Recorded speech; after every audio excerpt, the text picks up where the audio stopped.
La teoría de los 3 diafragmas. Esta teoría se basa en la constatación de que nuestro organismo tiene 3 estructuras claramente diferenciadas: el diafragma pélvico, el diafragma abdominal y el diafragma craneal o escapular. Los 3 diafragmas son los pistones que tienen que estar en movimiento fluídico, el cual tiene la forma del símbolo infinito. Es un movimiento en espiral que va del centro a la periferia en forma de curva plana semejante a un 8. Según la teoría de los 3 diafragmas, tenemos unos grupos musculares bien definidos que a la vez forman una barrera, pero que también son un pistón de la transmisión de nuestra energía. Solo viendo la postura de una persona y su forma de sentarse, ya es posible sospechar qué patología puede tener.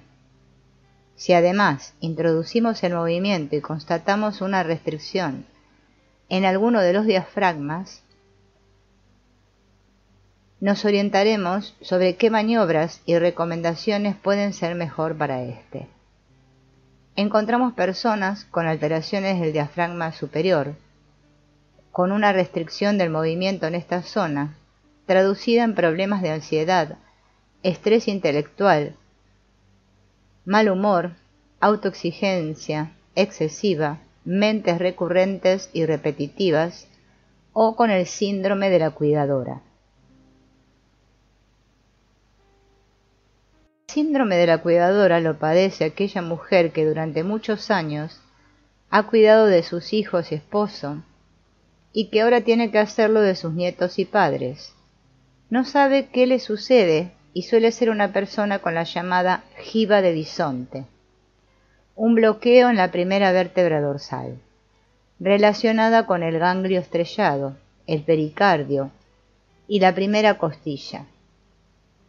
Esta relación anatómica es muy fácil de ver en personas que padecen hipertensión, angustia, sobrecarga de responsabilidades, etc. Desbloquear la primera costilla supone una liberación impresionante que en muchos casos desencadena el llanto del paciente de manera inmediata y sorprendente. Muchos estudios han demostrado que la cólera, la ansiedad, la tristeza y la angustia provocan alteraciones en la frecuencia cardíaca, mientras que la gratitud, la risa y el amor hacia los demás favorecen el equilibrio. El riesgo de sufrir alteraciones de la frecuencia cardíaca e infarto en pacientes que se consideran no queridos es más alto que en los fumadores. Muchas de estas personas son el típico paciente que presenta un exceso de tensión, que vive apasionadamente lo que hace, que experimenta y que suele tener una relación de pareja complicada, alguien que es un gran comedor y bebedor, con un carácter expansivo y extrovertido. Es lo que desde el punto de vista de la medicina homeopática se conoce como personalidad de tipo sulfúrico.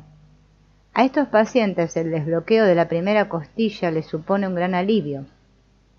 El problema del diafragma superior bloqueado es que a la larga, si no se desbloquea, puede influir negativamente sobre los otros dos.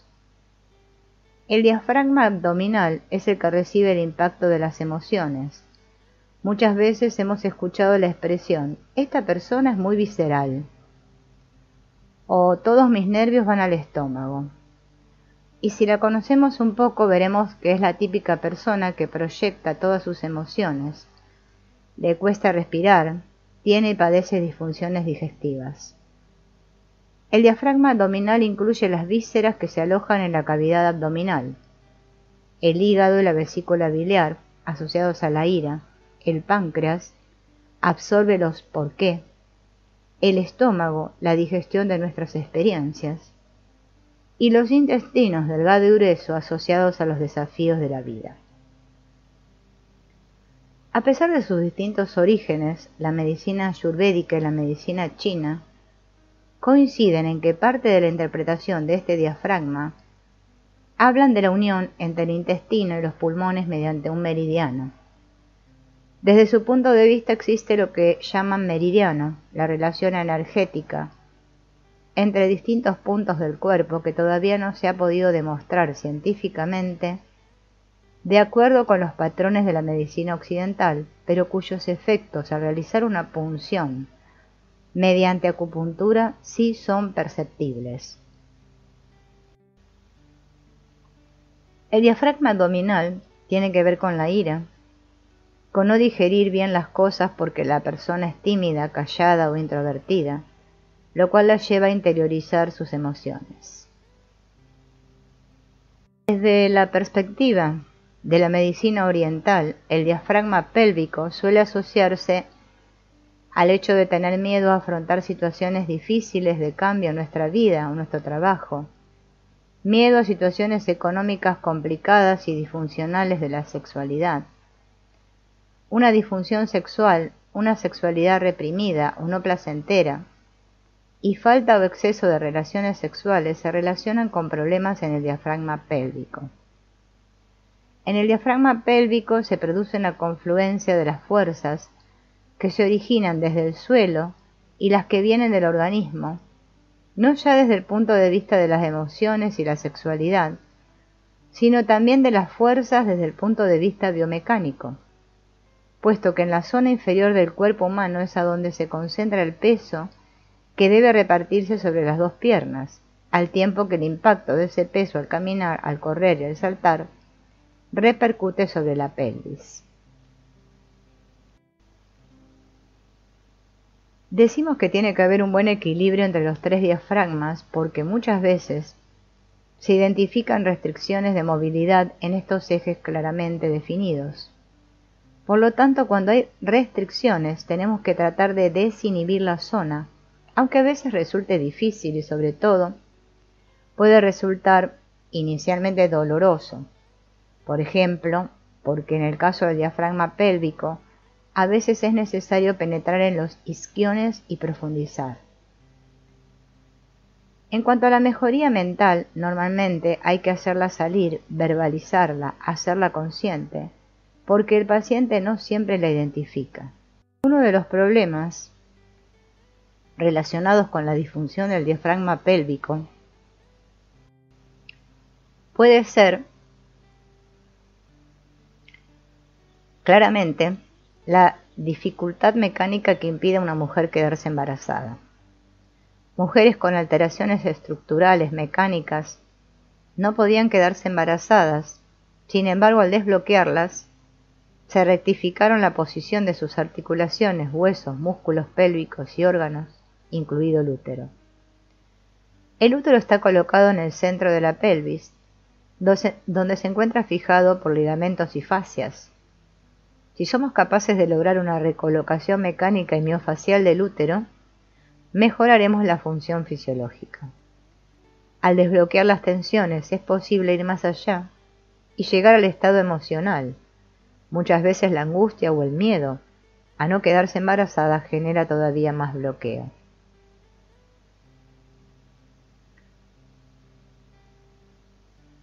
La reequilibración de los tres diafragmas nos allana el camino de la curación y nos ayuda a mejorar la circulación energética en el organismo. ¿Y cuáles son los tres grandes pensadores internos? El corazón, el cerebro y los intestinos. Cada uno de ellos explica su relación con las emociones. Su interconexión pone de manifiesto el flujo de nuestra energía nerviosa y la relación neuroemocional.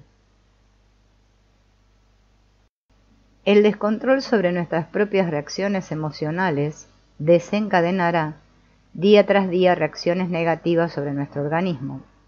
Las personas que padecen ese desajuste, las cuales muestran fácilmente su ira y enojo, pueden acabar padeciendo disfunciones hepáticas en la vesícula biliar.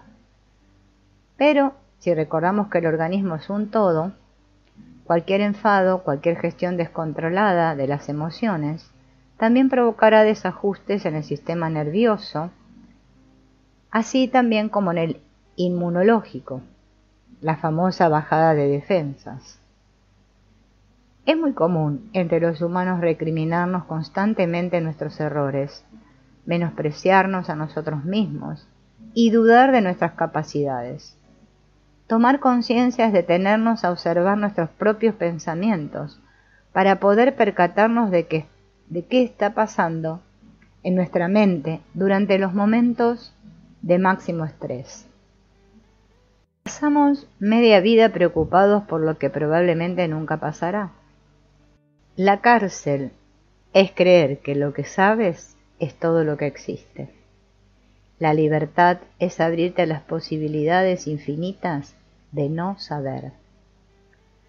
Cuando piensas y haces un juicio de valor o tomas una determinación de forma automática sobre cualquier situación o estado interior, antes de seguir adelante sobre este juicio o determinación, hazte la siguiente pregunta. ¿Es esto realmente así? Por ejemplo, piensas y determinas, no voy a poder enfrentar estas situaciones que me causan miedo, no voy a poder salir de esta depresión, siempre voy a estar sola.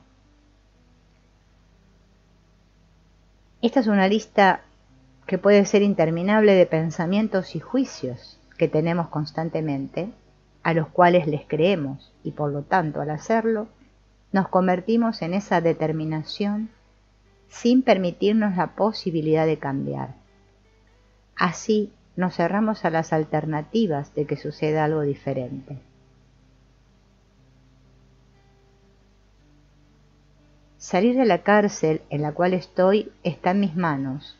Es mi decisión dejar de creerle a mi mente, a mis pensamientos determinantes y de creer que yo lo sé todo. No sabiendo, se es más libre.